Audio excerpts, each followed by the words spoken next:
Një ditë pas si Murat Jashari i dha fund diskutimeve se dikush nga familja e komandantit legjendar Adem Jashari mund të jetë presidenti i ardhshëm i Kosovës, akademiku Arsim Bajrami ka shpallur kandidaturën e tij për president të Kosovës. Derisa ka përmbledhur përvojën e tij në institucionet e vendit, Bajrami nëpërmjet një statusi në Facebook ka deklaruar se i plotson kushtet për të qenë një nga kandidatët për president konsensual. Shpreh gatishmërinë time për të vënë veten në dispozicion të institucioneve dhe të spektrit politik dhe të qytetarëve të vendit, si njëri prej kandidatëve konsensual për president të Republikës së Kosovës, me përkushtim të plotë ndaj unitetit kombëtar, forcimit të rendit kushtetues, stabilitetit institucional dhe përmbylljes të procesit të shëndërtimit në shërbim të qytetarëve dhe të perspektivës evropiane të Republikës së Kosovës. Arsim Bajrami është me profesion jurist dhe profesor universitar. Ai ka qenë 2 herë ministër dhe deputet në Kuvendin e Kosovës në kohën e shpalljes së pavarësisë së Kosovës. Përveç Bajramit, edhe presidenti aktuale Vjosa Osmani tashmë i ka bërë të qarta synimet edhe për një mandat në krye të vendit. Nga Partia Demokratike thonë se nuk kanë lëvizur nga qëndrimet që kandidati për president duhet të jetë një emër që nuk vjen nga një parti politike, por është përfaqësim i të gjithë. Megjithatë, shefi i grupit parlamentar të PDK-s Arjan Tahiri thotë se PDK-ja është e gatshme të propozojë emër për president. Në këtë nivel na jena duke folur parime në standarde, po nëse është e nevojshme dhe arsyeshme e kërkohet, padyshim që Partia Demokratike e Kosovës do të nxjerrë emër.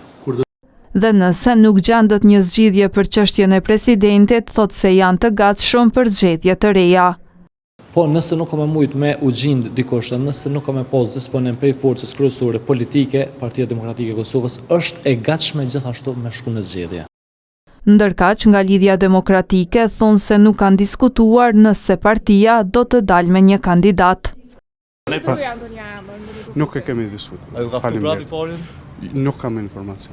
Kurse nga partia më e madhe në vend, Vetëvendosje nuk tregua nëse do ta mbështesin Vjosa Osmanin edhe për një mandat. A mbështesin Vjosa Osmanin? Ndërkaq nga partnerja e tyre në koalicion Guxo thonë se Osmani do të ketë mbështetjen e deputetëve të saj. Vjosa Osmani është kandidatja duhur. Besoj që edhe partneri i koalicionit tonë, Vetëvendosja, është pro Vjosa Osmanit. Neve na duhet, ju e dini, nuk mjaftojnë gjallë të 6 votat tona, nuk mjaftojnë votat e Guxos as pak, po as votat e Vetëvendosjes Guxo nuk mjaftojnë. Na duhet një konsenzus më i gjerë.